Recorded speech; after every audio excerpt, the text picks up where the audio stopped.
I was there when Dede was taken. I saw it with my own eyes. If not, I might have doubted the tale myself. It began in our village of Nyasua, nestled between the thick forest and the wide river that fed our crops. We lived simple lives, farming, fishing, and honoring the spirits of our ancestors. But that night, the night of the full moon, everything changed. Dede was the most beautiful girl in the village, with skin as rich as the earth after the first rain and eyes that carried the wisdom of those before her. Many young men sought her hand, but she was not one to be easily impressed. She always said she would marry for love and not just for duty. But fate does not always listen to the desires of men. That night, the elders called for a gathering in the village square. The drums spoke in deep, mournful tones, and the air carried the scent of burning sage. Chief Kofi, a man whose very presence commanded silence, stood before us. "The spirits have spoken," he said, his voice heavy. "The Leopard King has chosen his bride. It is Dede." A hush fell over the village. We had all heard the stories. The Leopard King was no ordinary man. He was the ruler of a hidden kingdom deep in the forest, where leopards walked as men and men vanished like mist. He took a bride once every generation, and none who went to him ever returned. Was he a man with a beast spirit or a beast with a man's form? No one knew for sure. But none dared refuse him. Dede did not cry, nor did she plead. She stood tall, though I saw the fear in her eyes.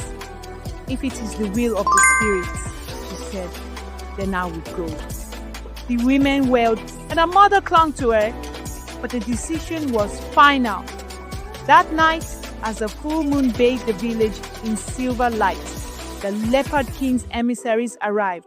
They were tall men wrapped in dark robes, their faces hidden.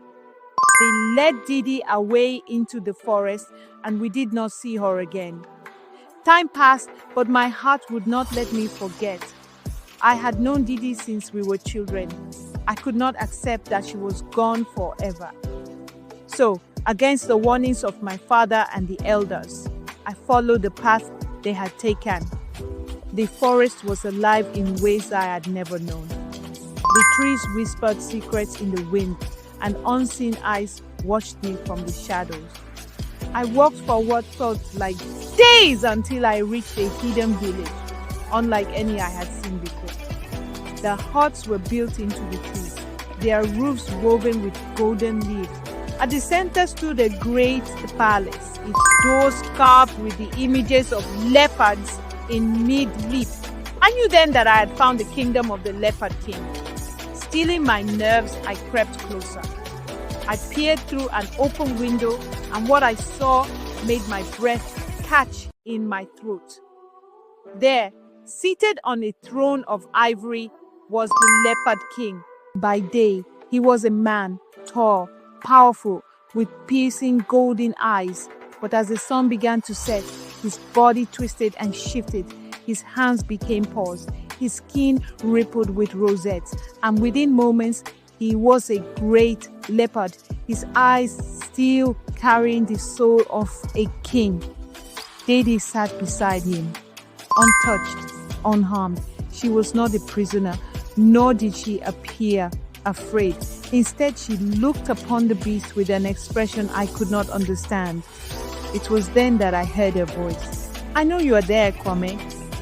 I nearly stumbled in shock. She turned to face me, and in that moment, I saw that she had changed. She was still Dede, but there was something else within her, something deeper, something ancient. "I cannot leave," she said softly. "The spirits have woven my fate with his. I have seen his soul, and he has seen mine. This is where I belong." I wanted to argue, to tell her she was bewitched, but I could not find the words. The Leopard King, now fully in his beast form, watched me with knowing eyes. He did not move, did not threaten. It was as if he too was waiting for me to understand. I left that night, my heart heavy, but my spirit clear.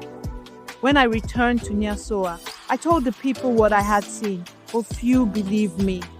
Some say she was cursed, others say she was blessed. But I know the truth. Dede did not become the bride of a monster. She became the queen of a kingdom hidden from our world, a place where men and leopards are one.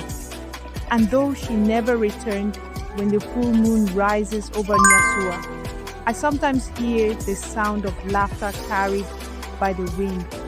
And I know it is her, reminding me that love and faith are not always what we expect, but they are always what they are meant to be.